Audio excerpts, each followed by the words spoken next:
Lesson 31 is flowcharts and paragraph proofs. So the good news is if we can write down a statement and reason, like a 2-column proof, then flowchart proofs and paragraph proofs are exactly the same as they are, just in a different format.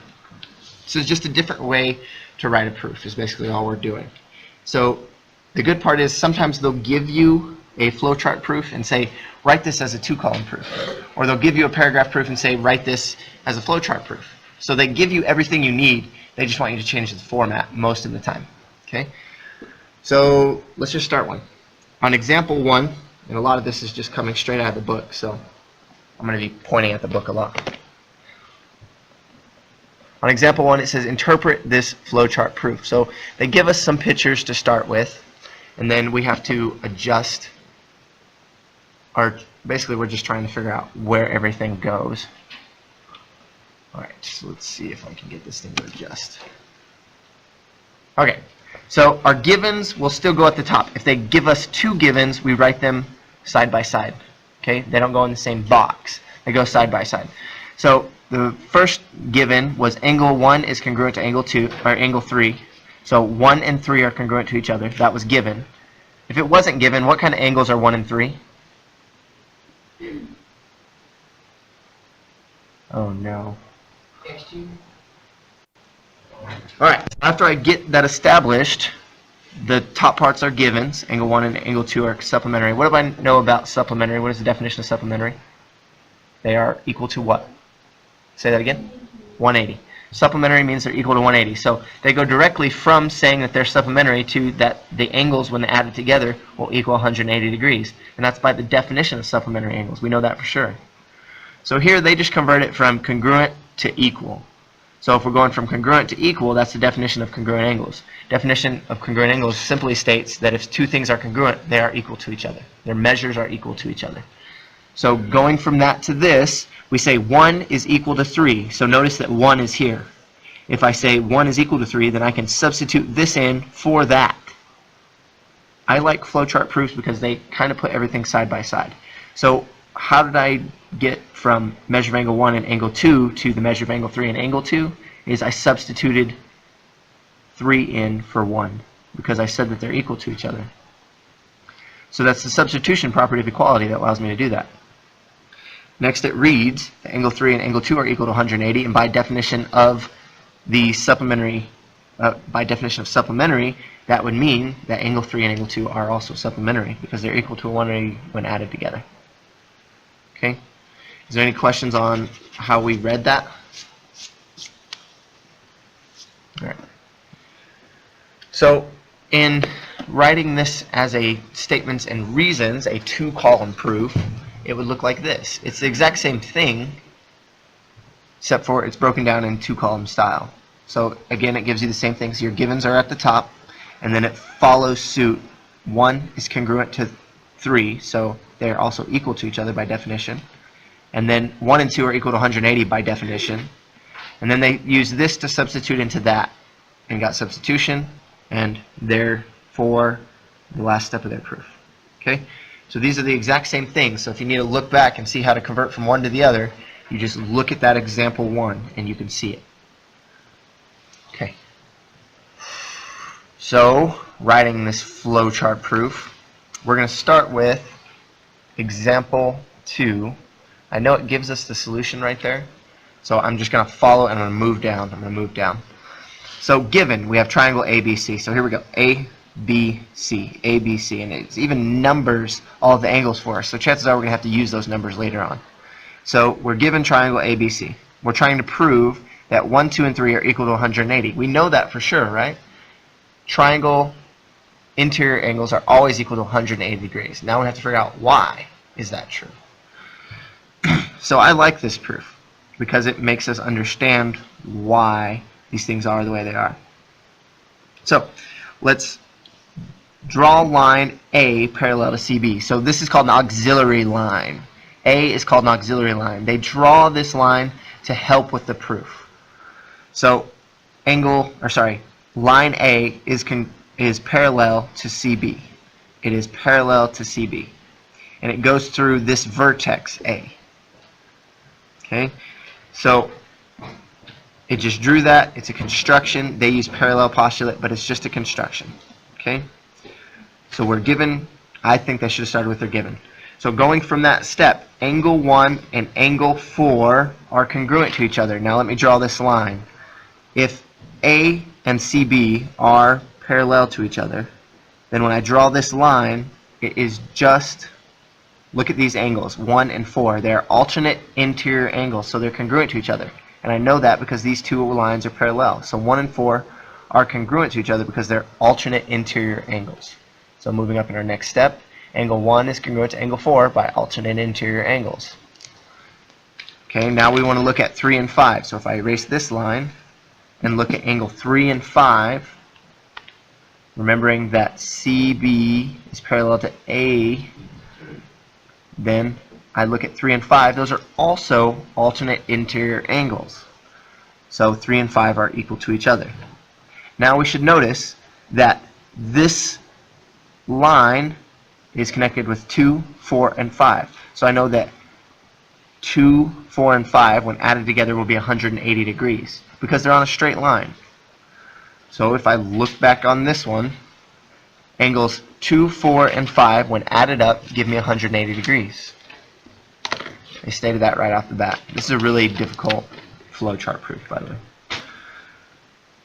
So from here, now that they've said this and this, they substitute in. 1 is equal to 4, so they let 1 be 4. Notice that that goes in right there. So 1 is 4.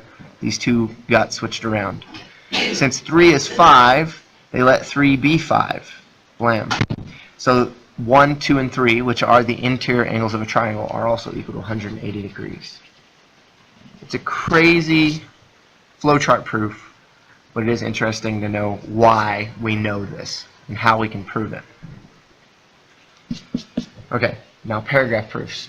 From a... Yeah, pretty much. From another proof to a paragraph proof is fairly easy because you just read it as you see it. Creating a paragraph proof can be hard, so what I suggest is that you create a different kind of proof and then write a paragraph proof to complete it. Okay, so on example 3, that's what we're going to do. Let me zoom out real quick so that we can do that. On example 3, we're going to do a statements and reasons column on example 3. So I know we haven't written down much, so let's get some stuff written down. On example 3, we're going to go statements and reasons. We're going to do a 2-column proof.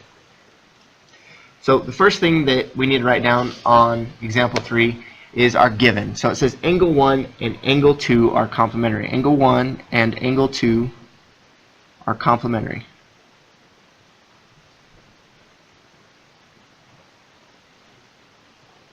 Then it also gives us what we're trying to prove. So I make that little note, angle 3 and angle 4 are complementary. So I just make that little note lightly down below just in case I need to remember what I'm trying to get to. And then I redraw my picture so that I don't have to stare at it like crazy. So I have 1, 2, 3, and 4. I don't want to have to be going back and forth from my book. So there's my picture, there's my drawing. Beautiful. So angle 1 and angle 2 are complementary. What do we know about angle 1 and angle 2 then? The measures are equal to what? Complementary are they're equal to the measure of angle 1 plus the measure of angle 2 are equal to 90. Good. And how do I know that? By definition. Good. Definition of complementary.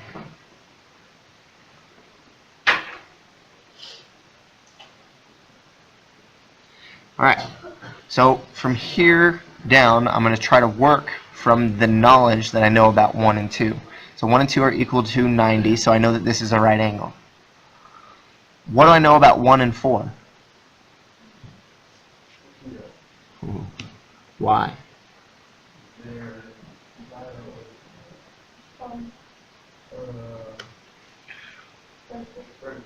They are vertical angles. Good.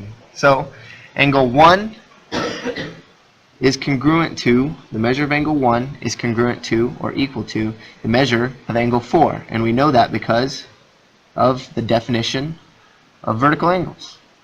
They are directly across from each other. And what do I know about 2 and 3?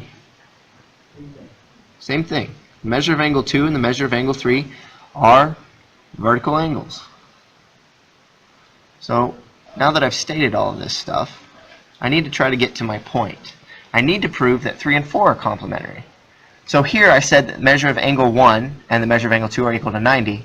Well, I know that the measure of angle 1 is the same as the measure of angle 4, so I'm going to let it be. The measure of angle 4 is now the measure of angle 1, and I'm putting it in the same place there. Okay? I also said that the measure of angle 2 and the measure of angle 3 are the same, so I'm going to let it take its place in this equation. So the measure of angle 3. So now I have the measure of angle 4 and the measure of angle 3, and it's still equal to 90 degrees. So all I did was substitute in these two things. So it's the substitution property of equality.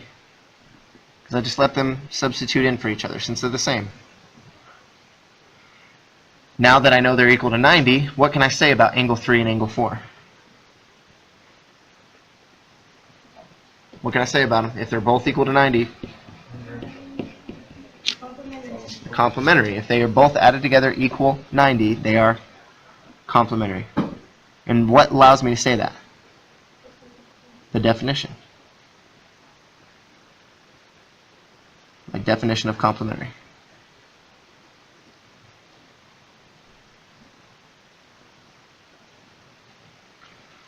So that would be a 2-column proof. So let's convert this 2-column proof into a paragraph proof. So I'm going to read it out loud the first time, and then we're going to write it down the second time. Okay? So I start with what I'm given. And you would literally write it down the way that you read the chart straight down. So you'd start out with your givens. Angle 1 and angle 2 are given. From the definition of complementary, the measure of angle 1 plus the measure of angle 2 is 90 degrees. From the definition of vertical angles, we know that the measure of angle 1 is congruent to the measure of angle 4, and the measure of angle 2 is congruent to the measure of angle 3.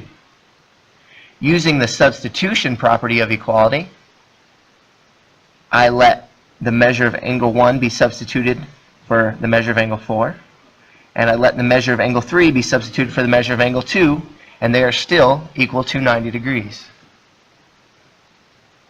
Since the measure of angle 3 and the measure of angle 4 are equal to 90 degrees, the definition of complementary allows me to say that they are complementary to each other.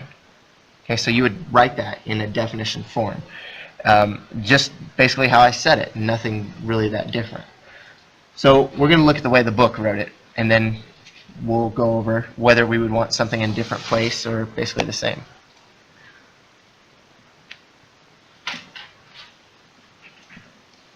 Okay. Are you going to make this? Do you want to do one of Yeah, you'll have to. a paragraph? Yeah, you'll have to. Okay, so this is the way the book wrote it. They started out the same way I did. Angle 1 and angle 2 are complementary. They didn't state that it was given. They didn't really give their reasoning. So I would prefer for you to say what your reasoning was. Angle 1 and angle 2 are complementary from the given. Or it is given that angle 1 and angle 2 are complementary. Either way. And then you want to use words like so and thus and therefore. Okay? So it goes on to say the measure of angle 1 and angle 2 are equal to 90 degrees by the definition of complementary angles. And that's exactly what we had. Angle 1 is congruent to angle 4. Notice they didn't just write it out in equals form. You have to write out angle 1 is congruent to the words angle 4. The only shorthand you can do is measure of angle 1 plus, or angle 4. You don't actually have to spell out angle 4, or angle 1. You can do the angle symbol. So it's congruent to angle 4, and angle 2 is congruent to angle 3 by vertical angles. You can just leave it at vertical angles. You don't have to put theorem if you don't want.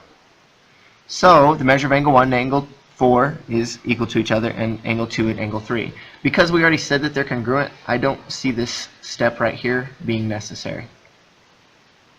I wouldn't say it's necessary. I'm not going to count you wrong for doing it, but I'm just saying it's extra words you don't need. Then by substitution, we let those two go in for each other, and they equal 90 degrees. Therefore, angle 3 and angle 4 are complementary to one another.